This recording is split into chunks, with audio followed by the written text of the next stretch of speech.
Le vitiligo, on dit que c'est plus une maladie psychologique parce que en fait, c'est vraiment un tout qui fait que ça influe sur toute ta vie et toute ton évolution. En France, près de 30% des jeunes connaissent le vitiligo et 51% ont dit en avoir entendu parler selon une étude de l'IFOP. Et 3/4 des personnes qui ont participé à l'étude considèrent que le regard de la société a un lourd tribut sur leur santé mentale. J'ai mon vitiligo depuis que j'ai 7 ans. À la suite de la rupture de mes parents, ça a été assez compliqué pour moi quand j'étais petit. Ça a commencé tout simplement au début avec une petite tache autour d'un grain de beauté sur le torse.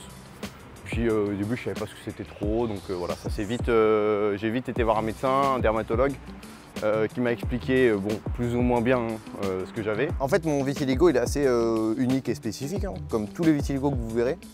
Le mien par exemple, il est symétrique articulaire. Donc comme on peut le voir au niveau de mes doigts, l'articulation donc de mes mains et de mes doigts, symétrique. Et pareil pour mes coudes, avec pareil sur l'articulation, un développement.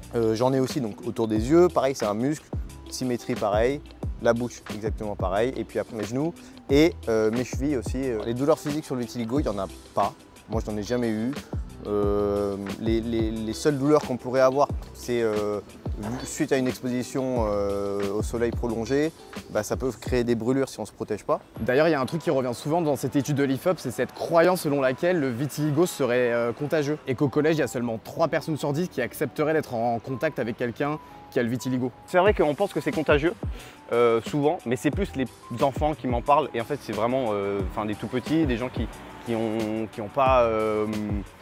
aucune connaissance là-dessus. Moi, ça a été compliqué, pas forcément le collège parce que les gens étaient bizarres ou méchants avec moi, mais vraiment parce que personnellement, j'étais en train de me découvrir, de m'accepter, grandir. En fait, déjà, on a cette vie en tant qu'adolescent. Ton corps est en train de changer, tu es en train de grandir. Et en plus, tu rajoutes cette goutte vitiligo. La première personne que j'ai vue qui avait du vitiligo, c'était Winnie Harlow, qui m'a vraiment... je me suis dit, voilà, on peut en être vraiment fier et le montrer à tout le monde avec énormément de beauté. J'essaye, moi, à mon échelle, en tout cas, d'essayer de pouvoir représenter les gens qui ont le vitiligo, prôner quelque chose qui est positif. Moi, je ne sens pas d'être repoussé.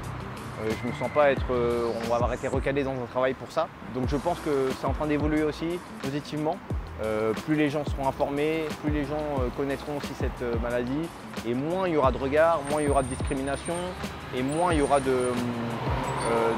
d'a priori en fait, des gens.